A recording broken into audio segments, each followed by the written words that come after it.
دې ملګري تپوس کړی دی چې د جمعې په ورځ باندې څوک مړ شي نو دا څنګه مرګ دی. جواب دا دی چې په دې کې اکثرو ائمو دا ویلي دي، اکثرو علماو دا ویلي چې د جمعې په ورځ باندې مرګ دا د ښایسته خاتمې علامه ده، ځکه یو روایت کې راغلی دی چې د جمعې په ورځ باندې څوک مړ شي نو دا به د عذاب قبر نه محفوظ وي. په دې کې دویمه رایه د امام بخاري ده.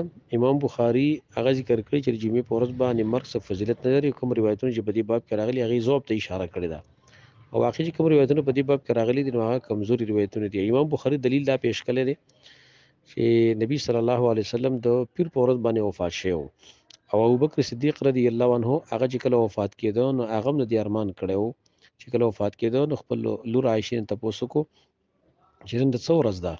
هغه ورته چې نن د پیر ورځ ده. ویل زما امید دی چې الله ما خپل دوست سره میلاوي او په دې ورځ به زما کېدی شي زه مړ شم. نو ګوره هغه هم د دې ارمان کړی و. نو په دې کې شیخ ابن عثیمین هم دا ذکر کړی دی، نور علماء هم ذکر کړی چې کوم روایتونه د جمعې په ورځ باندې د مرګ د فضیلتو باره کې راغلي هغه کمزوري دي، او صحیح دا چې دا د پیر په ورځ باندې مرګ چې کوم دی دا بهتر دی. وایي ځکه دا چې نبی صلی الله علیه وسلم د پاره الله غوره ورځ چې کوم دی هغه منتخب کړي، غوره ورځ چې کوم دی هغه د پیر ورځ ځکه په دې ورځ باندې وفات کړی. والله اعلم. دې ملګري تپوس کړی دی چې کچرته د مړي دا تنظیمونه مونږ جوړ نه کړو نو څوک هم قبر له هم نه راځي او ګاونډی چې کوم دی هغې روټۍ وغیره هم څوک نه راوړي. دې لپاره جایز صورتونه موږ ته بیان کوي. جواب دار چې بده کې جایز صورتونه په کې اډو رسري بده شته نه، خو موږ به دومره ویو چې په کم کې نقصان کم دی نو هغه کسړی اختیار کې خیر دی. هغه دار چې په دې وخت کې دا اوس مجبوری ګرځېدلې ده چې د مړي تنظیمونه خلک جوړي او د دې نه بغیر کار نه کیږي او د مړي کور والا چې کم دی هغه تم تکلیف پې کې جوړیږي. نور به ډېر مصیبتونه مشکلات دي ځکه چې رسم غلط جوړ شوی دی، اوس مجبوری ګرځېدلې ده.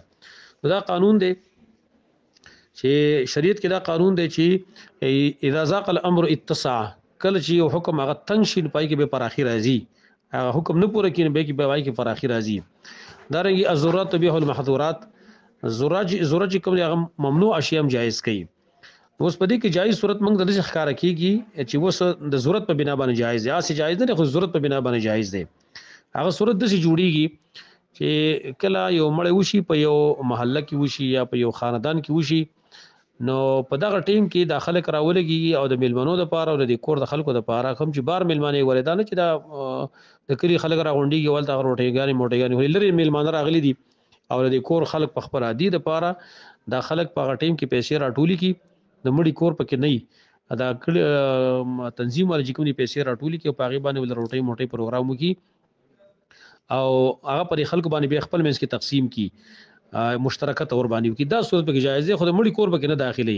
دا رنګ چې کلم پر خاندان کې مړی کیږي دی په هغه ټیم کې پیسې راخلي او د مړي د پاره مشترکه یو پروګرام کوي او روټي ولا کوي او هغه مړي ولا به نه داخلي. نو دا به د جواز په صورت کې جوړیږي ان شاء الله. خدا کم چې مخکې نه پیسې را جمع کوي ولا او یا چې کم دی مخکې نه پیسې نه را جمع کړي خو دیو په دا ټیم کې خرچو کې نو مړي کور نه امخلي، دا صورتونه دا ناروایي دا وره جایز نه دي.